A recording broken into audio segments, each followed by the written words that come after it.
Good morning, ladies and gentlemen, and very warm welcome. My name is Laura Kirsten. I'm the brand and digital manager at USB Executive Development, and we are so pleased to be welcoming you to our final online knowledge sharing session for 2020.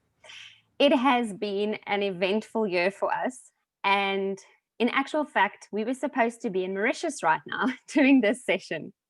So the good news is that it's not just Mauritius that gets to benefit today, but the entire African continent. And I know that we do have a number of participants joining us from around the African continent. So it'd be wonderful if you could pop a message in the chat box and let us know where you're connecting in from this morning.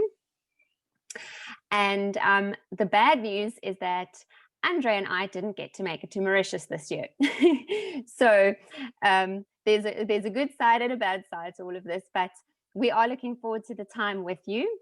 And I would like to just mention that we're at a phase of the year where we are starting to get ready to launch, or we have launched a number of our 2021 programs. And it is an exciting time because we've had to really shift up the way we're doing things. And this year, all of our face-to-face offerings stopped and we went entirely remote. But next year, we have quite a mix of things. We have blended options and some face-to-face options and some remote options and some online options. But I'm going to ask my colleague, Jim Linsky. He's our channel director for Aid for Africa. He is going to tell you a little bit more and just to welcome you from his side. So over to you, Jim.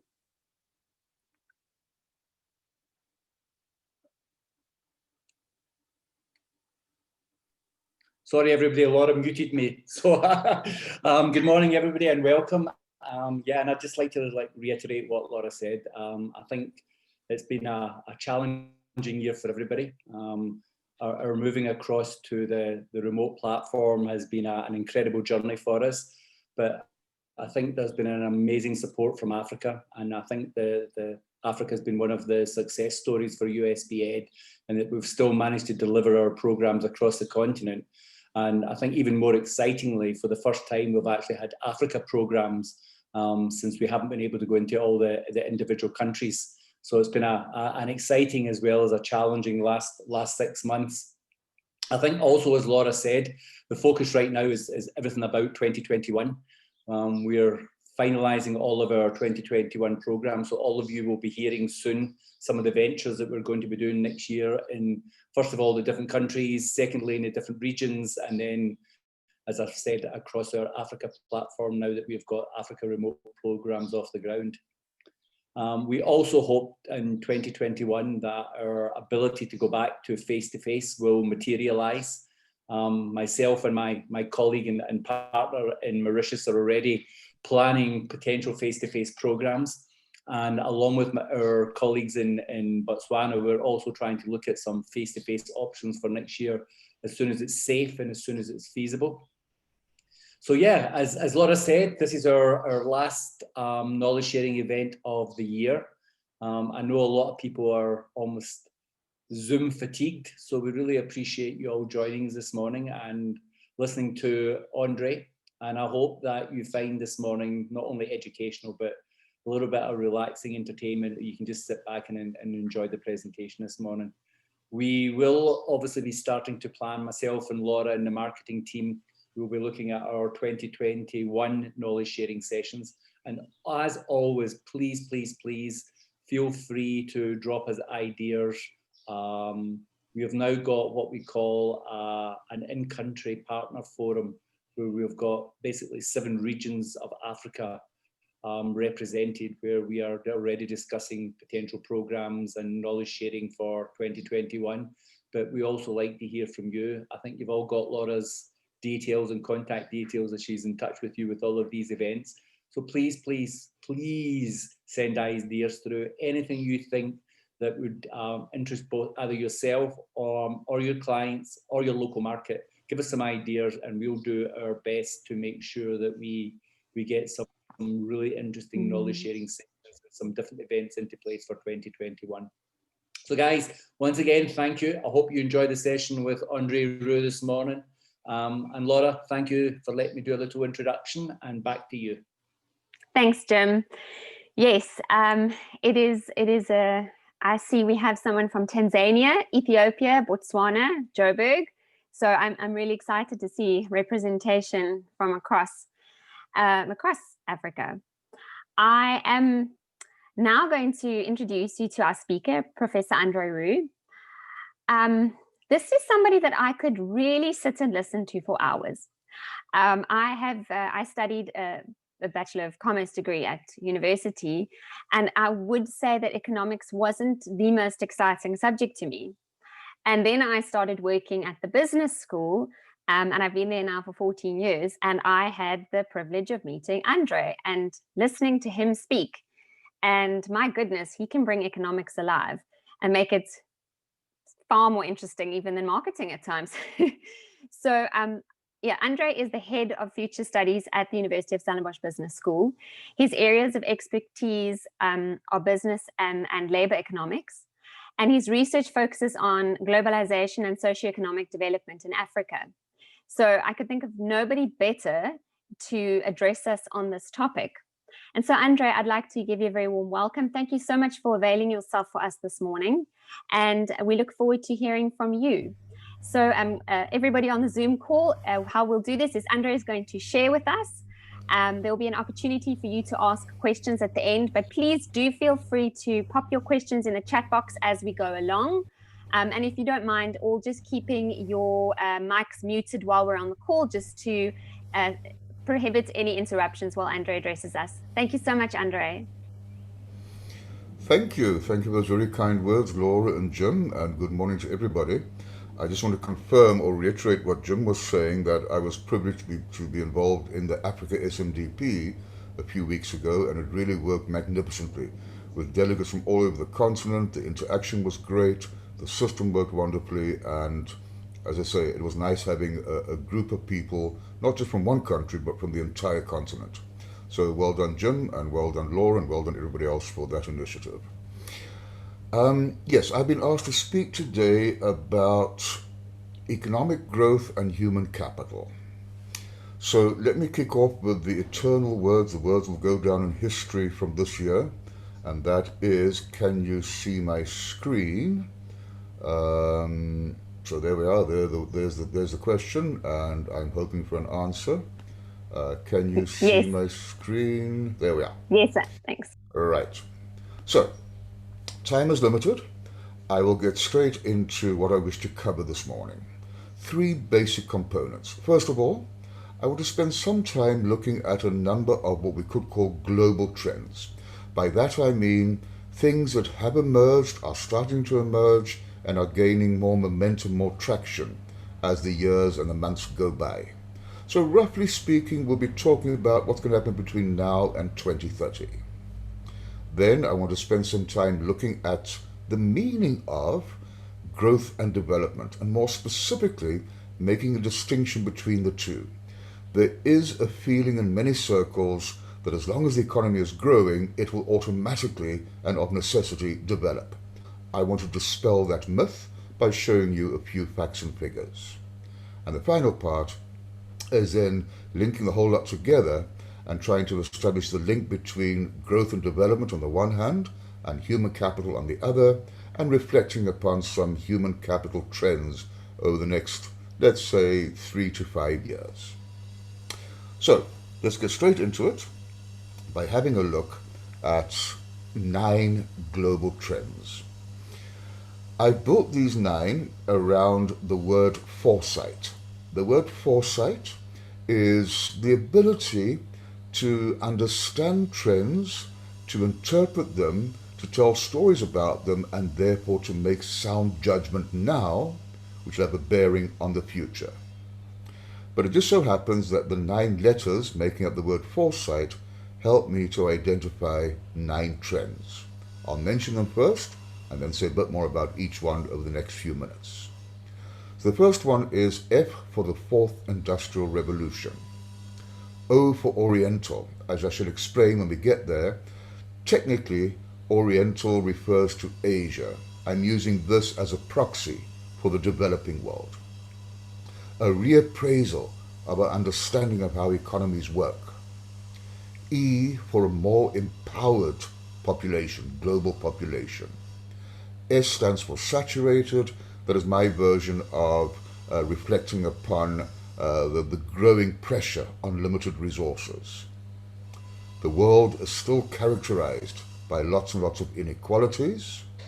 And then the letter G stands for grey, which is again a metaphor for aging of populations. In many parts of the world, especially the northern hemisphere, populations are getting old very quickly.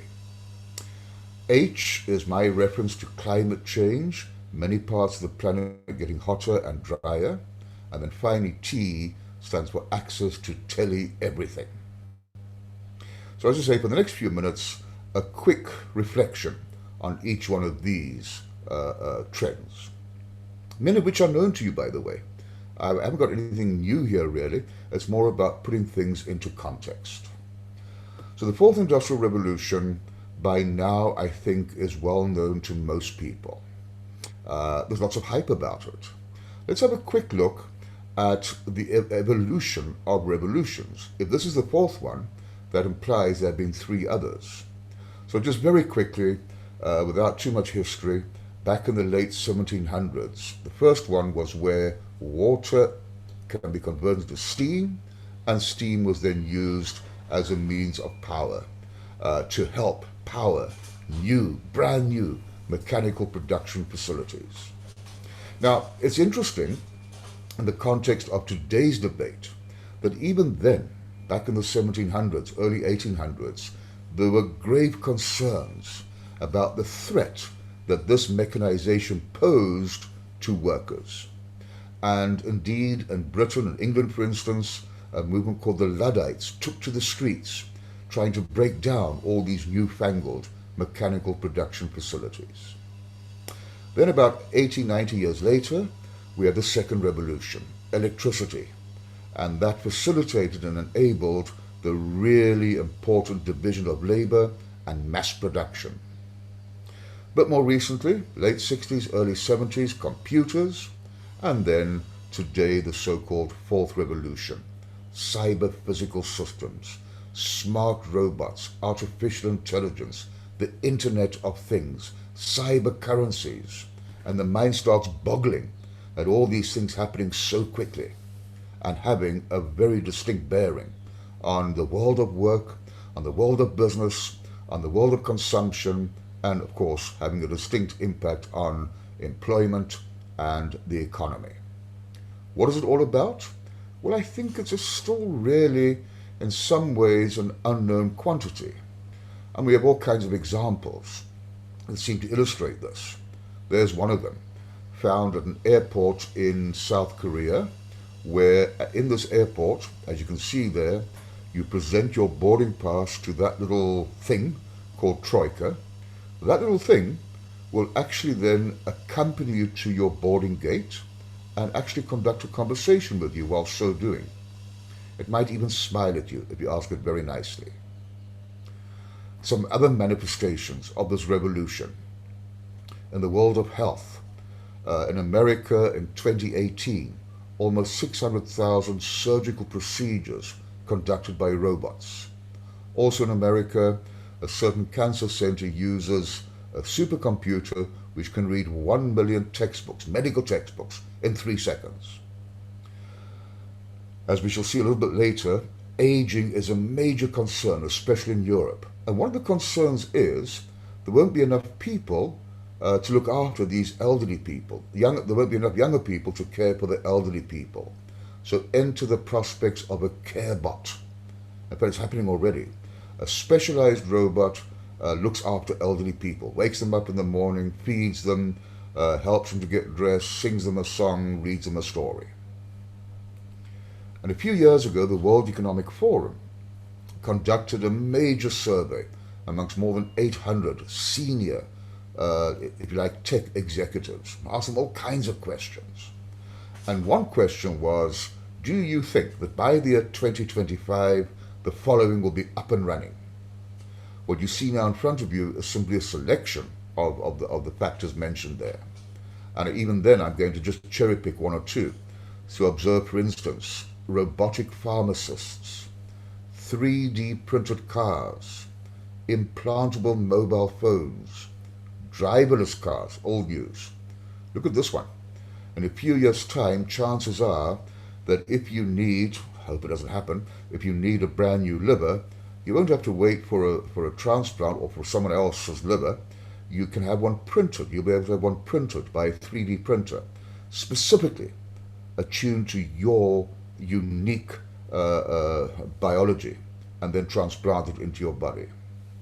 Corporate audits being conducted by artificial intelligence, and right at the bottom, an artificial intelligence machine serving as a fully fledged member of a board of directors. Who knows? Chief financial officer, HR director, etc. On a lighter note, I can almost imagine this in the world of politics, where you might have a few cabinet ministers who won't actually be human beings, but artificial intelligence machines. Whether that will make politics better or worse, time will tell. But these are the kind of things that lie ahead in the not too distant future, 2025. For some people, this might sound like science fiction. For others, they say, well, yes, of course, nothing strange about this. Tell us something really exciting. But it does raise, naturally, a combination of concerns and joy, and fear and trepidation versus ecstasy. There are so many mixed feelings about what all of this means, what all of it implies. And I think sometimes our feelings get caught up in the hype surrounding all of this. The Archbishop of Canterbury, who's a spiritual leader of the Anglican Church, had this to say a couple of years ago. This revolution is not just about money, it's about what it is to be human. There's so much more I could say, but time doesn't permit that, and when I start wrapping up towards the end, obviously, I shall revisit the implication of this revolution specifically in the context of human capital. The next big story is what I call here Oriental.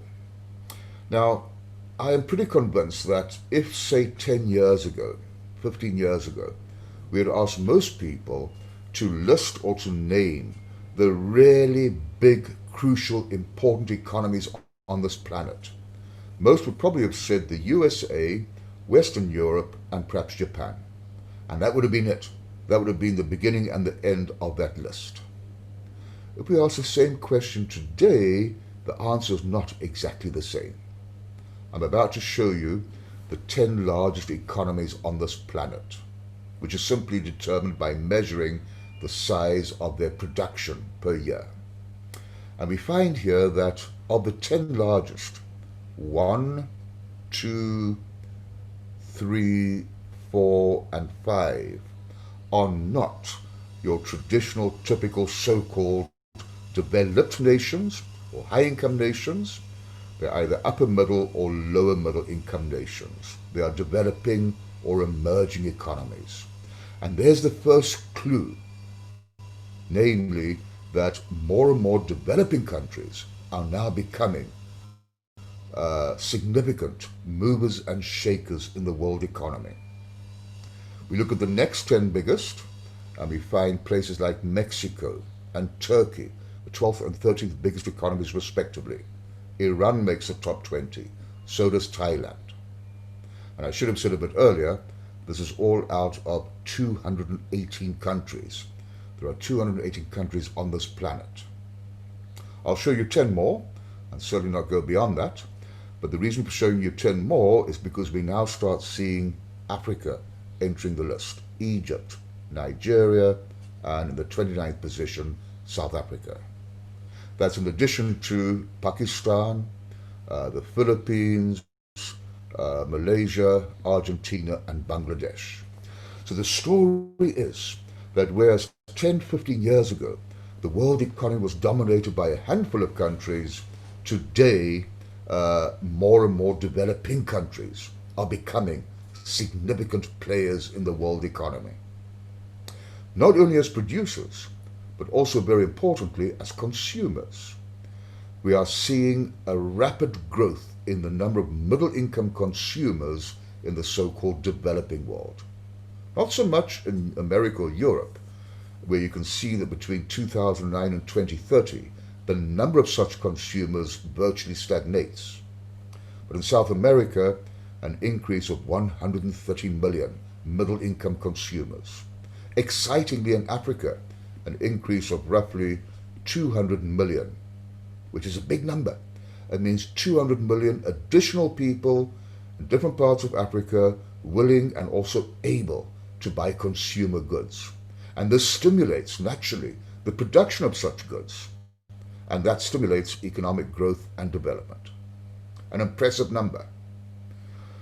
But when I show you the last missing area, suddenly even that 200 million doesn't look all that exciting, because in Asia, we see an increase from 500 million to 3.2 billion.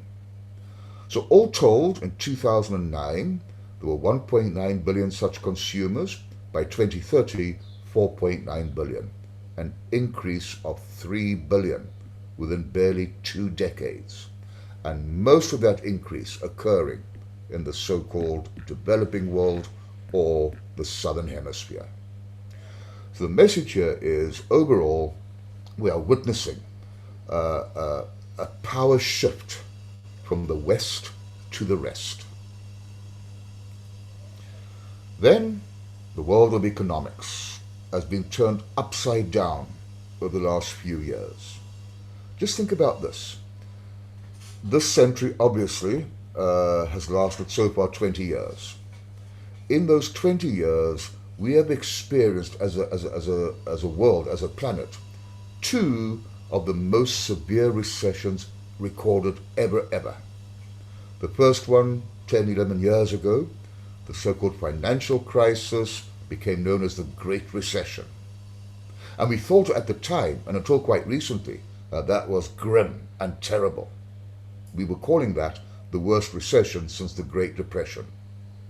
We haven't even recovered from that entirely. World economic growth since 2009 has generally been sluggish and wishy-washy. But then, to add insult to injury, of course, we suddenly get, we all know this as from early on this year, COVID-19 heralding an even worse recession. It really is the worst in living memory, unless people were around back in the 1920s and 1930s. To give you some idea of the extent of this recession, let's rather look at this one. This shows us some forecasts for economic growth in different parts of the world and for some individual countries. And I've highlighted the year 2020, where you see a list of numbers which are unthinkable. No one in their right minds would have ever considered the possibility that in 1 year, virtually every single country on this planet, big and small, rich and poor, were recording growth rates of minus 5.9%, minus 7.5%, minus 9%, minus 6%, minus 8%, minus 5%, minus 5%, minus 5%. At the bottom, South Africa, minus 5.8%. Unheard of, unprecedented. And we are clearly talking about a major event in everybody's lives. Time will tell, and will differ, of course, from country to country, as to how long it will take to recover from this severe event. Meanwhile, just to make things even more interesting, we see that it's almost an ideological shift in the way certain countries are considering the notion of things such as globalization. There you see, and you might have seen the photograph, stealing my own thunder, but there you see a certain world leader saying a couple of years ago in public to a huge audience that we need to manage economic globalization because it has a positive impact. A little bit further down, let us make sure we're able to share in the benefits of economic globalization. This is our duty as leaders of our times. Another well-known world leader, and you'll soon recognize from the words who this is, had this to say a couple of years ago. Every decision on trade, on taxes, on immigration, on foreign affairs will be made to benefit American workers and American families. We must protect our borders from the ravages of other countries who are making our products, stealing our companies, and destroying our jobs. Protection will lead to great prosperity and strength. So we're seeing here a total turnaround in the way in which people, well, you see what this is, countries like America and their leadership are considering free trade amongst countries. For so many years, they were the major proponents of free trade. Now they, as I say, reversing that view. Similar sentiments in Western Europe. Meanwhile, in the developing world, not least of which in China, we see an embracement, as it were, of globalization. If nothing else, this shows us how the world has turned upside down over the last few years. We move on to a happier story, and it really is a feel-good story, this one. You know, there's always a risk, and it's understandable, that we look at the headlines. We get so bogged down, so caught up in the day-to-day, minute-to-minute news, which is often negative news these days. And in the event, we sometimes lose sight of longer-term, slower evolutions, which are nonetheless turn out to be significant. As I think it was Bill Clinton once said, we should rather look at the trend lines than the headlines. And this is one example of that. So whilst all these bad things are going on, meanwhile some very good things, such as this one. The share of girls of primary school age actually enrolled in primary school was a very disappointing 65% some 50 years ago. It's now a far better 90%. Not perfect, but certainly a huge improvement. Or this one, the share of one-year-olds who get at least one vaccination. And many might say, well, so what? What's the big deal? Well, the big deal is, of course, as we all know, especially in Africa and some parts of Asia, if babies contract what is normally a fairly innocent childhood disease, chances are they won't be able to survive that disease. So the fact that the following has happened, that share has risen from 22% to close to 90%, is actually a major sign of progress. It has saved thousands and thousands and more thousands of lives. Before I carry on, I think you will appreciate, it must have taken me a long, long time, and it did, to find a photograph of a baby smiling, in fact looking very happy, despite being attacked by a sharp needle. Adult literacy has gone from 10% back in 1800 to almost 90%. These are global figures, by the way. Women's right to vote. Not too long ago, in the broader scheme of things, in 1893, in one country only were women allowed to vote. Today, 193 countries.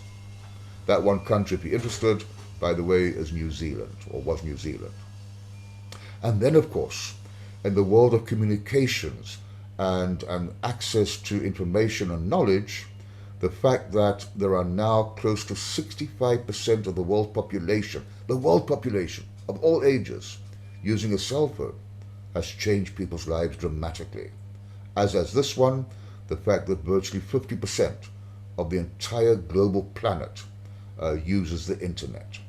So these few facts and figures are telling us that compared to yesteryear, people all over the world are living longer lives, healthier lives, they're better educated, and they have far more access to information and knowledge. But on a more negative note, and as almost ironic note, as more and more people escape poverty, which is happening, as I shall show you a bit later, it's wonderful, that's great. But ironically, when you escape poverty, you got more money to spend, you spend more money, you buy more goods, and in the event you are indirectly consuming far more resources. I'll give you one example. For every 1 kilogram of beef that we may eat, In so doing, we are indirectly also consuming 7 kilograms of grain as well as 20,000 liters of water. Just one of many such examples. What does all of this mean? Well, this calculation shows us if every single person on this planet were to reach middle income level and then display middle income spending patterns, we'd only have sufficient resources to accommodate 6 billion people. Already, our population, world population, is approaching 7.6 billion. And if everybody one day were to enjoy high income levels, we'd only have enough resources for 2 billion people. If, however, every single person on this planet in some time in the future would have the same level of income that we now find on average in Africa, which means, and this low of course, which means we are not major consumers of resources, we could accommodate 12 billion people. Nobody would be rich, but no one would be starving to death either. So the interesting challenge that we face is this one, the challenge of surviving prosperity. It's wonderful that people are escaping poverty, but that presents a brand new challenge. How do we survive in terms of limited resources, this growing prosperity?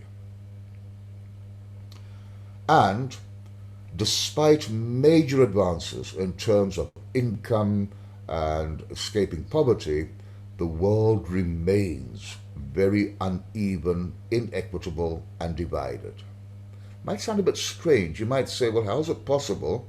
If more and more people are escaping poverty, surely inequality must be narrowing. But let me quickly explain that with a very crude graph. Time is depicted there, and income is depicted over there. And let's say that a few years ago, that denoted the income levels of the poor. Those income levels have improved. And let's say that this point represents the income levels of the not so poor. Those income levels have also improved. But as you can see here, they've improved at a faster speed.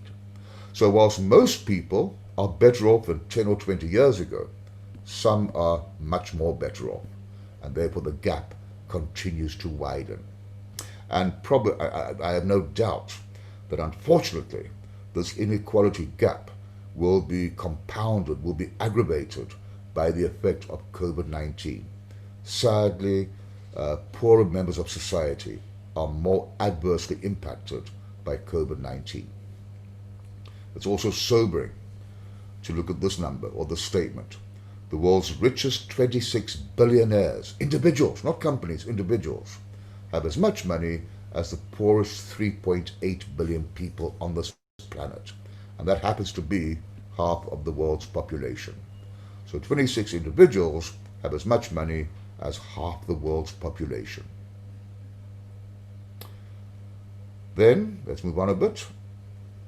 Then we have the question of aging populations, especially in Western Europe, which you're about to see. There you see the three age categories we normally examine. 0 to 14, the purple line is children. The yellow line are those aged 15 to 64. And then the red line, the elderly. And we see a couple of years ago, a quite remarkable thing happened, about 10 years ago. And that is the number of elderly people caught up with, and ever since then, and the years that lie ahead, will far exceed the number of children. That's never happened before. And it is posing and presenting Europe and other countries with major challenges. And one of them is reflected in the yellow line, where the number of people of working age is declining. That means fewer and fewer people of working age to support more and more people above the age of 65. And bear in mind that not only are people reaching the age of 65, but are going to live to the age of 80, maybe 90, and who knows, even 100 in the years that lie ahead. They're going to live at least 1/3 of their lifetimes, could be in retirement. So pressure on social welfare funds, pressure on pension funds, pressure on the ability of an economy to produce goods and services. As somebody said rather cynically a couple of years ago, part of the problem is that more and more people in Europe are realizing that if they're going to live such a long time after they stop work, well, they'll only be able to afford to stop working 7 years after they die. Japan is even worse. In Japan, just to illustrate how bad it is there, in the last couple of years, the annual sales of adult nappies, adult diapers, has exceeded the annual sales of newborn nappies. Which is another way of saying that in Japan, year in and year out, the number of people who reach the age of 80, that number is bigger than the number of babies born. So aging is becoming a major concern in various parts of the world. If we have a look at, I'm going to skip this again to save some time. We have a look at climate change. I'm not a climate expert. I can only read what other people read, written by climate experts, and even they seem to differ from time to time. But if we make the assumption that at least part of this climate change has been brought about by human beings, then this next picture is an interesting one and in some ways an unfortunate one. Oopsie, I don't know what happened there. Suddenly my computer is not, there we are, that's what I'm looking for. This is really telling us that the effects of climate change listed at the bottom range from water scarcity, demographic change, people moving from one place to another, crop decline, hunger, and coastal risk. The polar ice caps melting, thereby raising the sea level.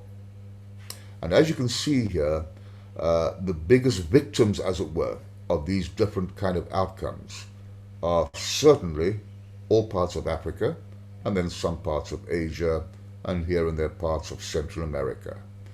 But throughout the length and breadth of Africa, from north to south, from west to east, we are going to be, in many ways, the biggest victims of climate change. And yet, we are least responsible for climate change.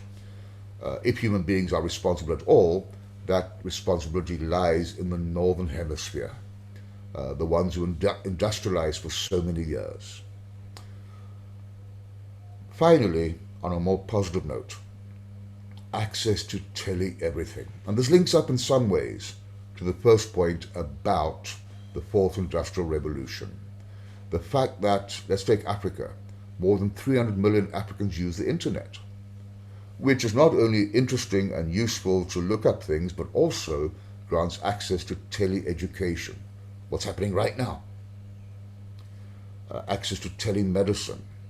Mobile money has changed the lives of millions and millions of people who until a few years ago just simply didn't have a bank account. It just wasn't feasible. Now with a mobile phone, as many of you know, as all of you know, you can transfer money, you can receive money, you can pay accounts, etc. Suddenly millions of people have been plunged into the reality and the usefulness of the financial sector. Add to that Facebook, add to that e-books and e-libraries, and really this has the potential to transform our lives in many positive ways. So there they are, my 9 trends. This has been a quick overview.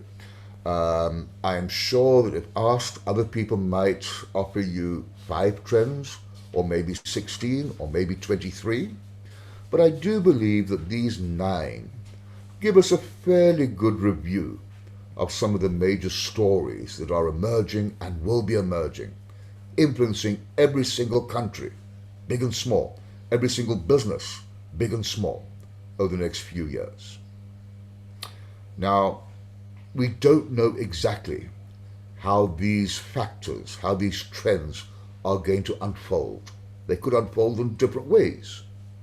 But we can say with certainty that given these trends, the world of tomorrow will not be the same as the world of today, and certainly not the same as the world of yesterday. And the big challenge to everyone is to equip themselves to take note of these things, to think about them, to think about the implications, and ask yourself, Are we ready for it? Are we able to at least survive all the changes implied here? But preferably, are we able to prosper or even thrive from all the changes implied here? So, we'll pick up on some of these thoughts towards the end of my brief talk. But before we do that, I do want to move into the second part of my talk this morning. And that is reflecting on growth and development. You will agree that for many people, the holy grail is for an economy to grow and to grow rapidly, because it is assumed that a growing economy will automatically translate into a developing economy, the human condition will improve, jobs will be created, and things will just get better and better as the years go by. That's the assumption. In some ways, I want to not disillusion you, but just kind of reimagine that assumption, refocus that assumption. So, economic growth is really a function of what we call the gross domestic product. If the gross domestic product increases from one year to the next, we say the economy is growing. That's all right, that's fine. But what exactly is the gross domestic product? Well, there you can see on the screen a brief description. It's the value of all goods and services produced in a country in a specific period. And that's it. That's what the GDP is. So if we say the economy is growing, all that we are really saying is that more goods are being produced this year compared to the previous year. It's good. It's wonderful. But that in its own right, as I say, does not guarantee a development and human development and an improvement for all in their living conditions. In fact, I wish to quote two eminent economists, Joseph Stiglitz. GDP is not a good measure of economic performance, he said. It's not a good measure of well-being. It doesn't measure well-being. It just measures production of goods and services. Another well-known economist, Richard Easterlin. GDP is an abstraction that has little personal meaning for individuals.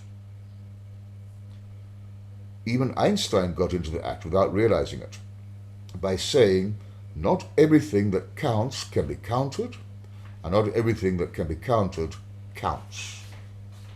And if I translate this statement into the following, it will become a bit clearer. So the GDP measures some things we don't want it to measure. It does not measure some things we want it to measure. What am I talking about? Well, what does it not measure? It doesn't measure services very well. And that's an important statement, because most economies, if not all economies, we find that at least half of their GDP consists of services. In the case of the USA, that is 80%. In the case of South Africa, it is 70%. Now, it's difficult to measure services, to count services. You can count the production of tables and chairs, and you can count or measure the production of wheat and grain and apples. You can count the production of gold bars. You can't count services. They're not visible. So as a proxy, what we need to do is use the salaries earned by people in the services sector and make the assumption that that more or less equals the value of their contribution to the economy. So it's not very satisfactory. GDP doesn't measure the informal sector very well. The informal sector is technically all unrecorded economic activity. So if it's not recorded, we can't measure it. We don't measure it. It's not being measured. We make estimates, and we all know in Africa the informal sector is a crucial part of many economies. But we don't really know how big it is or how small it is. The GDP doesn't measure things such as leisure or time spent with your family, time spent with friends. It doesn't notice a change in quality. So if I produced last year 100 tables, and this year I produce 120 tables, then it looks as if my production of tables has increased by 20%, and the GDP will measure it as such. But let's say that my 120 tables this year are awful tables. They're going to fall apart within days, of a much lower quality than last year. The GDP won't recognize that fact. It will simply say there's been a 20% increase in the production of tables. And the GDP says nothing about how the economy and production is being distributed. It could be, and we can all relate to this, that 80%, I'm just thinking of a number, that 80% of all those things produced are consumed by only 30% of the population, and the remaining 70% have to make do with the drips and drabs. Meanwhile, the GDP does measure things that don't really contribute towards our well-being. It measures plastic waste, for instance. It measures petrol consumed when we get stuck in a traffic jam. That's ironic. So we get stuck in a traffic jam for a couple of hours. We're obviously consuming a bit of petrol. We then have to fill up, and by filling up, that'll be taken up and measured as an addition to the GDP. So we have the absurd observation here that traffic jams, in a very perverse way, could actually increase the GDP.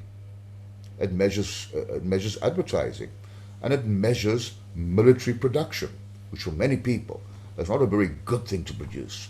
It doesn't really contribute towards our economic well-being. So GDP is flawed as a way of measuring well-being. It doesn't fully capture human development. Thankfully, we do have a whole range of measures that can be used to capture human development. I just mentioned one or two.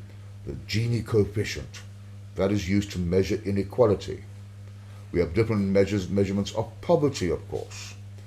And then a very well-known one is something called the Human Development Index. This is an attempt, and I think a very good attempt, to go beyond just economic production. As you can see here, the point of departure is to assess long-term progress in three basic dimensions of human development. And those three measures are a long and healthy life, measured by life expectancy; access to knowledge, measured by one or two measures of education; and thirdly, a decent standard of living, typically national income per capita. And the nice thing about these measurements is they are readily available and produced and published at least once a year by most countries. So it's fairly easy to get hold of these numbers and to do the calculation. And the HDI has been around since around about 1980. So we're also able to start observing naturally over 40 years trends. Let me share one or two of them with you. Before I do that, just quickly, how do we interpret this? If the HDI assumes a value of less than 0.55, then we say that country is at a low level of human development. Between 0.55 and 0.699, a medium level; between 0.7 and 0.799, a high level; and above 0.8, a very high level of human development. This map, this heat map, shows us the HDI for different countries and different parts of the world. Now, please note that the bluer the country is, the higher the level of human development. So not surprisingly, North America, very blue. Most parts of Western Europe are blue, Japan is blue, Australia is blue, and also some parts of South America. The redder and the browner the color, the lower is the level of human development. Unfortunately, as you can see here, many countries in Africa are on the low end of human development. But this is a snapshot. The good news is that slowly but surely the development index is improving all over the world, and also improving in sub-Saharan Africa. You see here In 1990, 0.399. 2000, quite a bit better. 2010, even better. And 2017, 0.54. Still within the realms of a low level of human development, but certainly an improvement compared to some 30 years earlier, but still lagging behind other developing regions. It's also interesting, in more recent years, they've taken the idea of the Human Development Index and used it to also calculate a Gender Development Index. Basically what they do is they measure the HDI for females and for males and divide the one by the other. Let's have a look at sub-Saharan Africa. There's the HDI for women, there it is for men, divide the one by the other and you get 0.872. How do we interpret that? On average, women in sub-Saharan Africa achieve 87% of male human development outcomes. So the age-old story, for all kinds of reasons, historical, etc., women tend to be at a disadvantage when it comes to human development, especially in terms of access to knowledge or education and in terms of average incomes. Right, and that brings me to the third leg of my talk. Laura, if you're listening, just a bit of advice here from you. Obviously, as you mentioned as well earlier, Zoom fatigue has become a big thing all over the world. Do you think it would be wise or advisable to take a 5-minute leg stretch? Everybody, if you, maybe audience, you can let us know. We're a small enough audience. Are you happy to carry on, or would you like a 2-minute quick break? You can just pop a comment in the chat box. If we don't hear from you, we'll just continue on. I think it'll be okay, Andrew. We've only, right. We can carry on. We've got another, yeah, let's go. Okay, right. Oopsie. Okay, so the last part zooms in on, let's call it human capital trends. But I'm going to take a long sort of preamble to get to the point I wish to make. And that is by, first of all, using these two graphs to ask the question, why does human capital matter? And how does it matter? Well, first of all, if we have a look at that diagram, and you can look at all the gory detail on your own time, but essentially the gist of this is that education is a crucial prerequisite for innovation. Innovation, in turn, is required to enhance productivity, which in turn is a prerequisite for becoming more competitive, which leads to an increase in national wealth and ultimately an increase in the standard of living. You know this, it's just to see it in a more systematic, logical fashion. But we can prove this. A few years ago, the World Bank did an interesting little exercise. And in this exercise, which works as follows, they looked at different kinds of countries, and then they tried to establish the importance or lack thereof in human resources in creating wealth in these countries. So we start with the extreme left-hand side. These are low-income countries. And what we see in the pie diagram, or the pie chart, is a contribution made by natural assets to their wealth, in other words, natural resources, the contribution made by produced assets, things you produce, and the contribution made by human resources. And as you can see, if we zoom in on human resources, that contribution is around about 59%. For middle-income economies, that proportion jumps to 68%. For high-income economies, it's 80%. So that in its own right, this little diagram shows us that by far the single most important source of wealth resides in human resources. It also shows us that as countries, let's say, develop or become more prosperous, that importance of human resources gets bigger and bigger.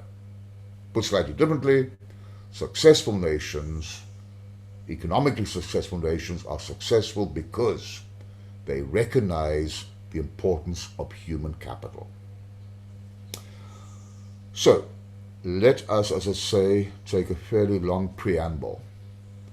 The fundamental foundation, if you like, that's the tautology, the foundation of human capital is, of course, people. Auguste Comte is said to have said that demography is destiny. This was about 200 years ago. Demography, by the way, is the study of populations. Why did he say that? Population trends and distribution of populations determine the future of a country, the region, even the entire world. So, for example, if the population increases too fast or too slowly, if there are too many young people or too many old people, then certain outcomes are likely to follow. Could be economic boom, could be bust, could be unrest, could be migration. Hans Rosling had this to say: numbers are boring, people are interesting. Let's take a quick round-the-world tour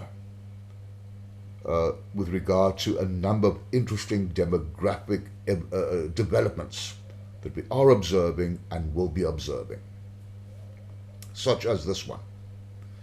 And I know there's lots of gory detail here, but the main message here is twofold. One is the world's population growth rate peaked way back in the 1970s. Ever since then, it has been falling. It's still growing, but at a much slower rate. So as you can see here, back in the 1970s, the population growth rate was around about 2%. By the end of the century, virtually 0%. And looking on the left-hand side, the second message is, from today's roughly 7.8 billion, the expectation is the world population will flatten by the end of the century at about 11 billion. But Africa will record much higher population growth than any other region throughout the century. So much so that by the end of the century, 4.3 billion people in Africa. That's out of a total of, I've forgotten myself now, 10.9. So a large chunk of the world's population will be in Africa, which also means a large chunk of the world's consumers will be in Africa. In fact, this little table illustrates that point very, very nicely. In 1950, China, the world's biggest population, followed by India and America. By 2020, one African country entered the realms of the top 10 most populous countries in the world. By 2100, 5 African countries will be amongst the 10 most populous. Nigeria, Congo, DRC, Ethiopia, Tanzania, and Egypt. Incidentally, just as a footnote here, the expectation is before the end of this decade that India will overtake China as the world's most populous country. Then, global fertility is falling. Now, by that we mean something called the total fertility rate, the number of babies born to women of childbearing age.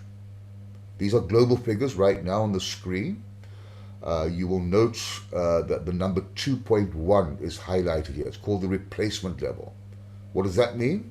That's the number of births per woman required to maintain a population at a constant size.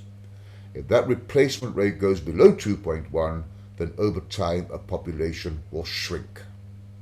As you can see here, globally, that rate is falling rapidly, and by the end of the century will be just below 2.1. At the same time, as mentioned earlier, the world's population is getting older very quickly. Let's break this down a bit.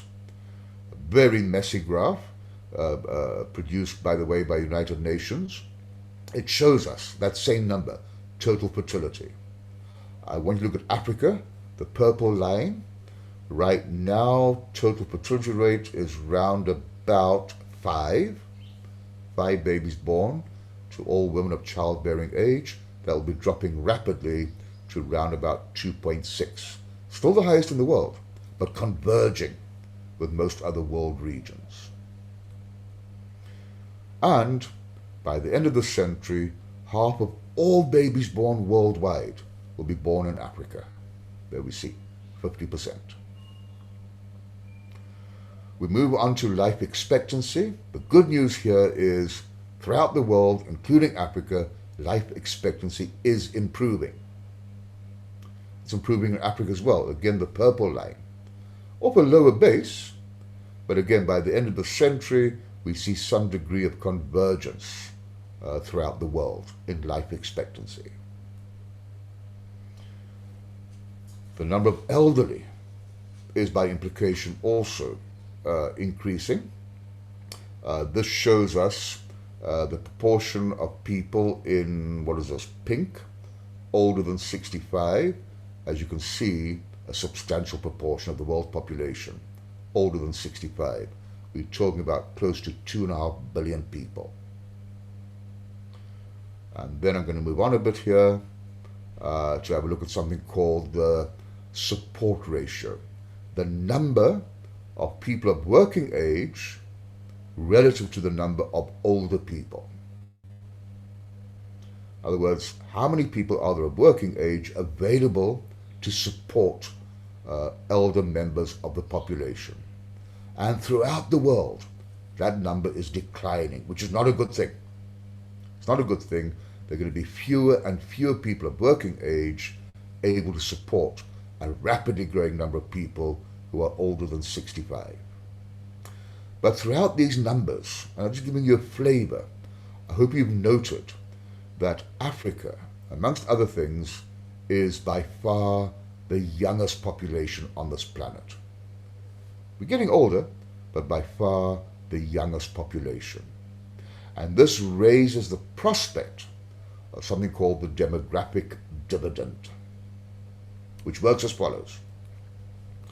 When you have a situation where the population of working age is bigger than the overall population, that means the supply of labor rises.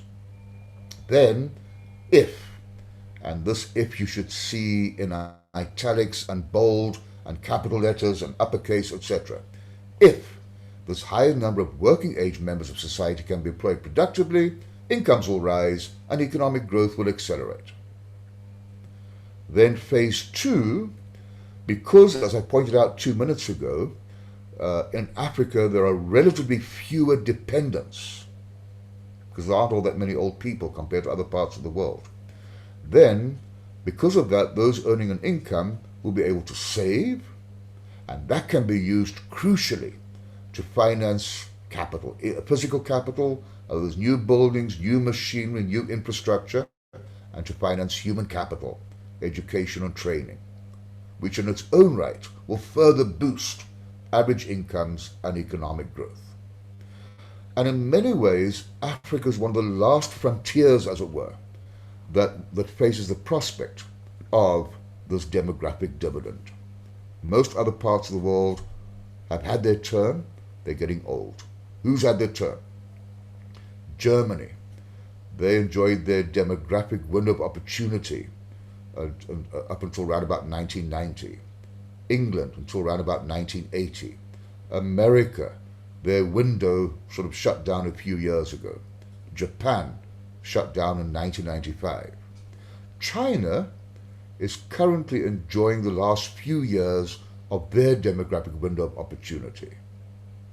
And India has just embarked upon, or just opened up, their window. So what about Africa?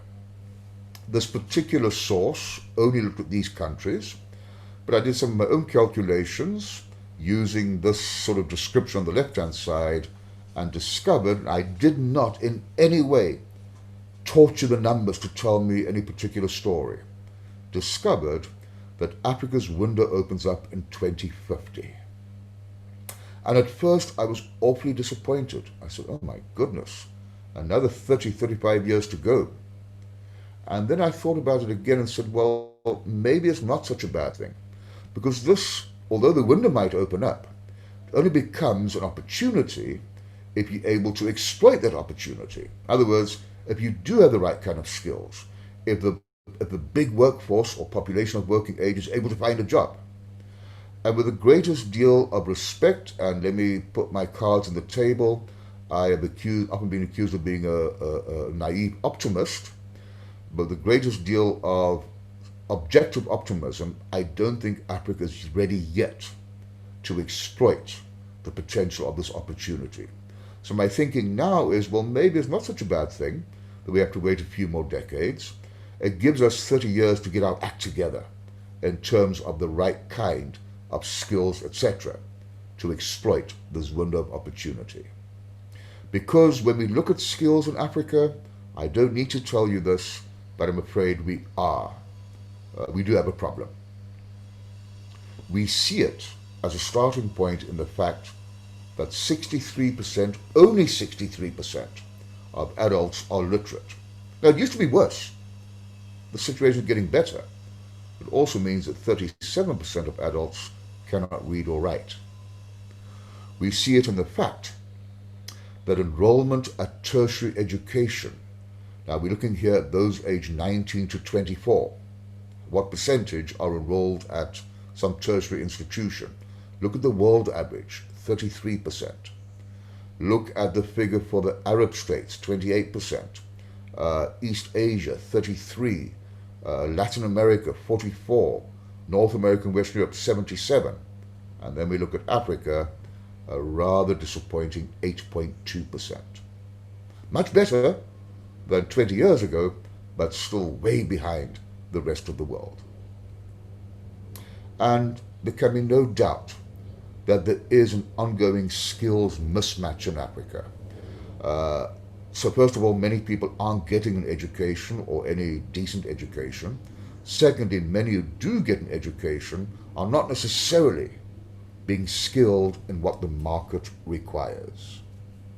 And this brings me to the last part of my talk this morning, and that is reflecting upon what lies ahead, what the future holds, against the background of, first of all, if you like, COVID-19, but then looking beyond that.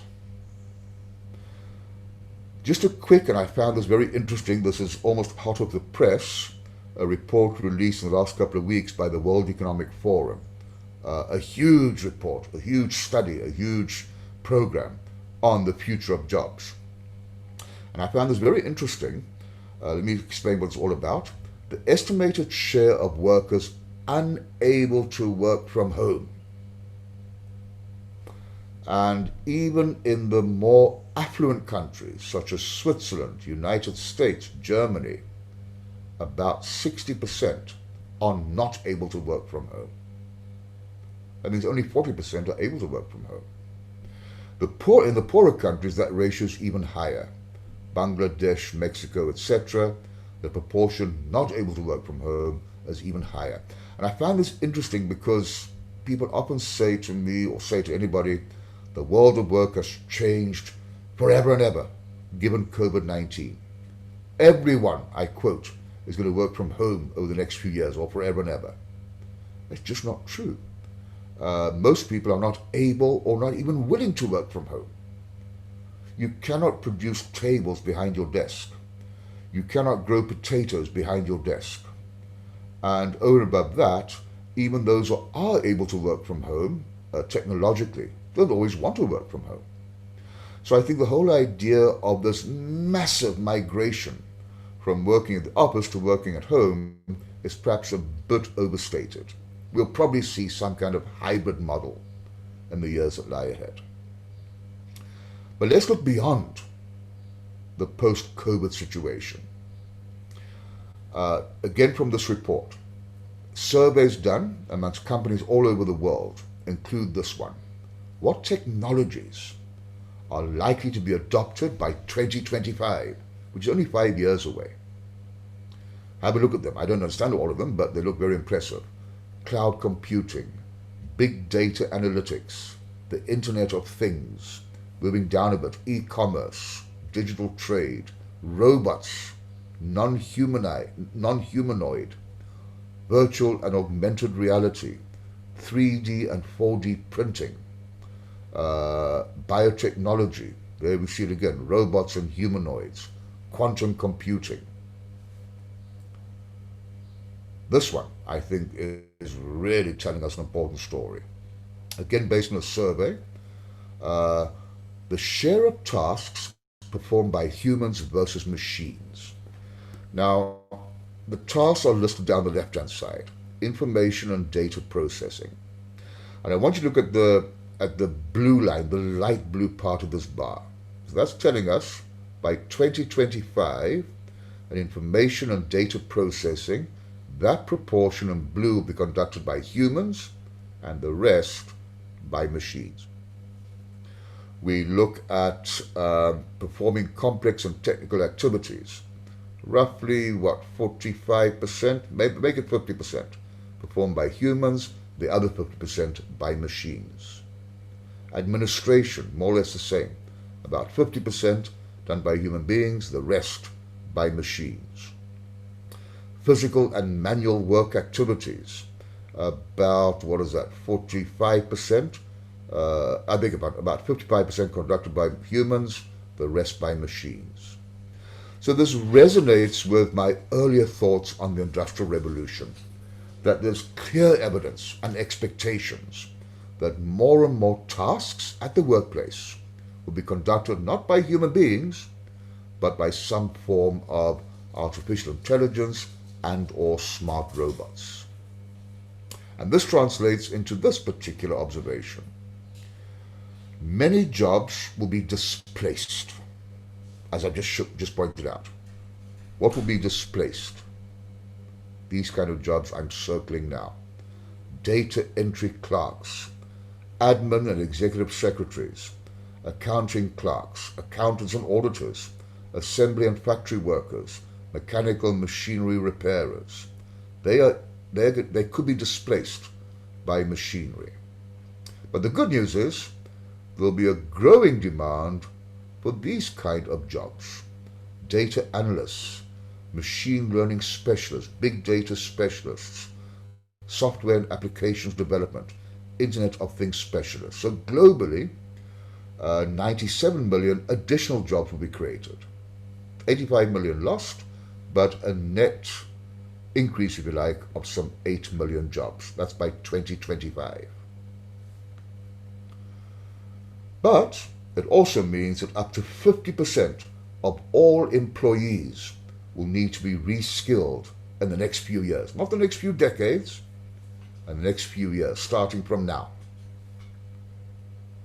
I'm going to skip this one and move to this one. Sorry, I'm going to move to this one to save time. And these have been identified as the top 15 skills for the year 2025. The top 15. Analytical thinking and innovation, active learning and learning strategies, complex problem solving, critical thinking and analysis, creativity, originality, initiative, leadership and social influence. Moving to the right-hand side, resilience, stress tolerance, reasoning, problem solving, emotional intelligence, service orientation, persuasion and negotiation. These are the kind of skills identified as being relevant and important to be relevant in this world we are rapidly entering. Jimmy, I haven't thought about this, and I'm going to catch you a bit off guard here, and I'm terrible at marketing, but I would like to think that these are the kind of generic skills that we try to put across in many, if not all, of our management programs. Jim, you're welcome to, well, I'm sure you won't disagree, but you're welcome to comment on that. Sorry, I put you unawares there.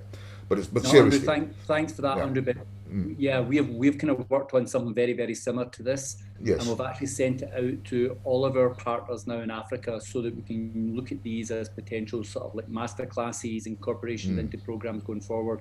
So we're also working on the exact same analogies of what you've just used just now. Good. And I can assure you out there, I didn't collaborate with Jimmy before this lecture, before this talk. so which makes it even more just credible. very good timing, Andre. Yeah, yes, yes. Right, talking about timing, I've nearly finished, and I find this one extremely interesting. It kind of summarizes, puts together a lot of the previous thoughts. Takes us back to the 4 different revolutions, but this time it adds a column. And this column describes the talents required in each of these revolutions. So back in the days of the first revolution, the fundamental talents required were physical labor, basic engineering, learn a particular skill. In the second revolution, the skills there included business acumen, the ability to reduce risks, to standardize, and certainty. And the third revolution, deep expertise. STEM. STEM stands for science, technology, engineering, and maths. And now, very interestingly, in this revolution, a much broader kind of approach. Learning agility, adaptability, empathy, transdisciplinary. Those are the fundamental, crucial talents required to be relevant in this fourth industrial revolution. Not necessarily the ability to build a computer or to program a computer or to pilot a drone. Yes, of course they'll be important. But deep down the talents required are those you see over there. In fact, we can add here perhaps a new acronym, STEAM. Science, technology, engineering, and maths, as well as the arts, as it were. What some people might call, I hate the word, the softer sciences. So almost ironically and unexpectedly, things such as adaptability, learning agility, empathy, thinking across disciplines will be the most important talents in the wake of this fourth revolution. So, let me really wrap up now. Sorry, I've gone one too fast. Oh dear. There we are. I leave it to those of you operating in this world of HR, etc. And you'll be getting copies of these slides, by the way. But the World Economic Forum and many others are seriously hoping that the way we value human capital is going to change, is going to shift from on the left-hand side to on the right-hand side. So from profit to purpose, from standalone to the ecosystem, from employees and jobs to rather think about people, work, and skills, from thinking about the workforce as an expense to think about workforce as an asset, from relying on history, historical financial metrics, to forward-looking value metrics. One would hope and probably expect this change in how we think about human capital. The world of work is changing, with or without COVID-19. A long drawn out quote here, many jobs will go unfilled because people are not being educated for the real needs of the future workplace. Workers will need a high quality education, and here comes the important words, that integrates general knowledge in both the arts and the sciences with emerging technology. Creativity, tolerance, diversity, appreciating diversity, and social skills will form part of a high-quality education. Interaction between human capital and technology is crucial because improvements in productivity are achieved by combining technology and human capital, especially skilled labor. I'll skip this to save some time and just point out that this does present challenges to leadership. I would say nice kind of challenges. We're going to have fewer people to manage, and because employees will be hopefully no longer doing all the boring, mundane stuff, leave that to the robots, it actually requires higher levels of motivation. Another challenge is a lot of work in the future will be creative. So you need new kinds of imaginative managers who are capable of maximizing the output of these creative people. I'm going to leave the last thought, oopsie, not for that, that was the wrong thing to do, sorry. I'm going to leave the last thought to some well-known or lesser well-known people in terms of one or two very quick quotes. So here is quote number 1. The most successful economies in the decades to come will be those that best harness their brain power to generate economic growth. Clarissa Long. And they're not everyone's favorite, so excuse me, maybe not Jim's favorite either, but the successful economies of the future will excel at generating and disseminating knowledge, said Tony Blair. So we're witnessing a movement from knowledge to knowledge management and now knowledge creation. A former Prime Minister of Singapore paid a visit to a factory many years ago. And on the factory floor, he spoke to the factory workers, the machine operators, and said, every pair of hands has to be a pair of thinking hands. So even though you are doing seemingly mundane, boring stuff, think about what you're doing. Think of better ways of doing what you are doing. Alvin Toffler said, the illiterate of the future will not be the person who cannot read, but be the person who does not know how to learn. And the final word, bring it all together now, Carl Rogers. The only person who is educated is the one who has learned how to learn and change. Brings me back to the notion that the talents required in this world we are entering are adaptability, agility, transdisciplinary thinking, and empathy. Thank you. That is my story. Laura, can I just confirm we will be sending copies of these slides to delegates if they're interested? Correct. So what we'll be doing is I'll send a thank you email to all of you and include the slides for you in that. Andre, we had a question.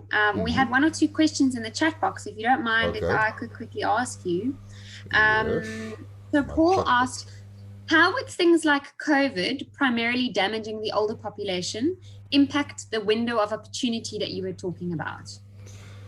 Okay, I'm going to make an assumption that the question refers to Africa, but maybe it's the wrong assumption. Let's go back to the demographic window of opportunity. You've got to bear in mind that as horrible as COVID has been, and I'm not trying to denigrate it or downplay it, but I think the global number of mortality so far is 900,000. That's 900,000 too many, but it's only a small blip in terms of the entire world population. So to give you a quick answer without doing all the calculations, I don't think it'll make much of a change, much of a difference. What could become interesting though is, and I've lost my slide here, is the fact that... So bad now. Sorry? Is it too bad? What is interesting is that, okay, let me rather do a bit more scientifically. I was looking at that at what level? Oh, it was a bit earlier. I'll be with you in a second. No, I won't. Yes, I will. I might. Here we are. That was the one I used to try to describe this point. What's interesting, and I think very important, is that these kind of figures and announcements are made on the assumption that retirement age will continue to be 65. That is becoming more and more debatable. We're probably going to see in many parts of the world that retirement age will be lifted. In fact, we see signs already. In Germany, in the Netherlands, and in Belgium, retirement age has been raised to 68, and there's a good chance that many other countries will follow suit. They have no choice in the matter. So that could change the dimensions of these calculations and the demographic dividend. But to answer the fundamental question, I don't think that COVID in its own right it'll be a tiny blip really in terms of these bigger numbers. I repeat, 1 million people dying is 1 million too many, but it's rather insignificant compared to the entire world population. Thanks, Andre. Nora asks, how can we bridge the gap between the poor and the very rich? That was earlier on in your presentation. Yeah, I can see that. Would you not like to ask something more complicated, please? Well, I suppose the first thing, I'm going to try something else here. the first thing we need to establish, I haven't got time for that, is to try to figure out what is causing this gap. Excuse me. And, the causes differ from country to country.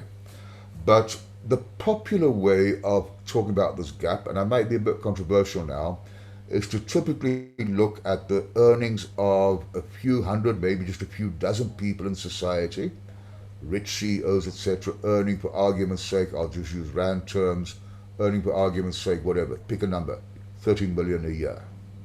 And then compare that with the earnings of ordinary workers, whatever that might mean, of, let's say, 100,000 rand per year. And to say that that gap is obscene and unforgivable, and maybe it is, doesn't really explain the huge income gap. The real reason, and this is my controversial statement, lies not so much there, but between that level of earnings, 100,000, and the earnings of millions of people, let's take South Africa for instance, who are unemployed, which means that their income is theoretically zero or close to zero. That gap, mathematically, is a much bigger gap than that one. This first one you can actually calculate. This gap is so big, the answer is infinity. So, one way, not the only way, obviously, of narrowing the gap is to somehow ensure that as many people as possible are able to find employment. That in its own right will go a long way towards reducing the gap in the long term. In the shorter term, of course, there are other measures, as we see in South Africa, for instance. An extensive social grant system has helped to slightly narrow the gap. But really, focusing on this gap as a means towards alleviating the inequality gap is not really going to be all that useful. This is where the real hard work lies. Creating jobs, which in turn is a function of, obviously, things like education, and we add the word appropriate education, appropriate skills, those skills required by the economy. Not those skills that you think the economy wants, the skills you know the economy wants. So all of these things, I could go on for the rest of the day, if not the week, but I think I'll stop it there in the interest of time. Just where you were commenting now about appropriate education, I think it's then the right time to ask Rochelle's question. It's near the bottom of the chat. It's quite a long one. I don't know if you can see that, but I think it's a very valid one now. Suddenly my chat function has disappeared. Okay, let me read it to you. Okay. So she was saying, regarding the top 15 skills for 2025, how can we share this information with high schools? Essentially, those are the workers of the future. If at high school level students have an idea of what employers will focus on in terms of skills, they should be able to make better decisions in terms of what field of study they will or should pursue. So how much of that information is really being guiding schools, the schooling system? Yeah. Again, I cannot, I can only agree, but let me just throw something, not back at the person asking the question, but just to the audience in general, by asking rather provocatively, whoever you work for, whatever organization you work for, how many times a year do you inform the education system of the skills you're going to require in 20 years' time? Now, please look for the tongue in my cheek. But what I'm trying to say here is, and it's kind of supporting what the person is asking, there's no way that the education system, Department of Education, whatever, can provide us with the right skills unless we tell them what skills we require. They don't know. It's up to us, at least partly up to us, to share with them, to tell them by the year 2040, we are going to need 322 plumbers and 577 electricians. If we don't tell them that, there's no way that they will know how to react. So I think it's incumbent upon everybody, which I think is what's implied in the question, to share this information all over the place with everybody. To expect government to make the decision, I think, is perhaps a bit unfair. They have to be guided by us, which I think is the thrust of what's being asked here. Yeah. Okay, well, that seems to pretty much wrap it up. Andre, thank you so much. You mentioned 2025, and I thought, wow, 2025 isn't so far away anymore. No, 5 years away.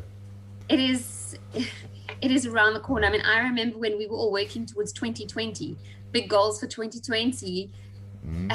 We didn't know it was coming in 2020. So, and now it's almost behind us. So, wow, I think you've given us lots to think about. And I think that's where the value in your in-depth slides, I'll be sharing them with everybody so you can go and study those. One question only. David, yes. Yeah. Thank you, Professor, for your, lively presentation. I know the challenge in Africa, especially producing skilled manpower.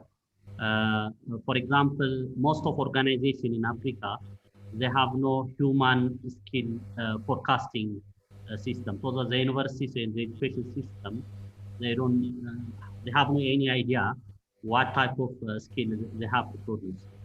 So there is a gap between the organization's needs and the university education system. There is no any way, as per my understanding, to close this gap. There must be coordination between the universities and the organizations, what we are found on the ground. So I really need your idea how we are going to close this gap, how universities and the education system work with those business organizations and as well as the government organizations. Thank you very much. Yeah, well, look, I can't speak on behalf of every single university on this continent. My sense is that we find increasing collaboration between universities and business and the real world of business. I see more and more of that happening. To me, the real problem, as I said a bit earlier, lies not so much at that level, but at school level, including primary school. To me, that's where the real gap lies. I think universities are collaborating more and more with the real world of business. But maybe I can just, in kind of support of what you're saying there, Laura, can I carry on for a couple of minutes, or do you really want to wrap up now? No, that's absolutely fine. Please do continue, Andre. All right. The one or two slides I didn't show you, but maybe I can now, if nothing else, just to confirm what's just been said or to reiterate what's just been said. So just bear with me for a second or two while I go into the viewing one, and I'm looking for this one. No, not this one. We'll get there. There's a Nigerian author, Onyewu, who is very outspoken, and he claims, as would many others, that the really important skill sets for an organization and indeed for a nation to become competitive are what he calls, there you see it, FSTK, functional, scientific, and technical knowledge. In other words, being innovative, thinking of new ideas, new ways of doing things, of producing things. And secondly, ITMS, industrial, technical, and managerial skills, being able to actually manufacture those things and to sell them. Unfortunately, he says, there's a third skill set, which he calls NSTK. I'm using his words. Nominal scientific and technical knowledge, which he says is purposeless and end in itself with no instrumental value beyond scientific curiosity. In other words, he's kind of saying, yeah, it's not really all that useful if you want to become competitive. So at the risk of offending somebody, I'll just make an example up. Someone with a master's degree in ancient European architecture, I hope I'm not offending anybody, would be an example of this one. It's not really going to help society to become more competitive. He goes on to prove this. He points out in South Korea, a population of only 50 million, in that period they registered 206,000 patents. In Nigeria, with a population 4 times bigger, only 19 over the entire period. That points towards a desperate shortage of what he called FSTK. And then he concludes this little argument by saying some of the reasons for this include the point that's just being made, the anachronistic curricula of tertiary institutions. They tend to focus more on the NSTK, that nominal scientific knowledge, which is not all that useful, says Onyewu, and they don't focus enough on the other two, what he argues, more important kind of attributes. Right, and I think we have now all overstayed our welcome. Whoopsie. Thank you, André.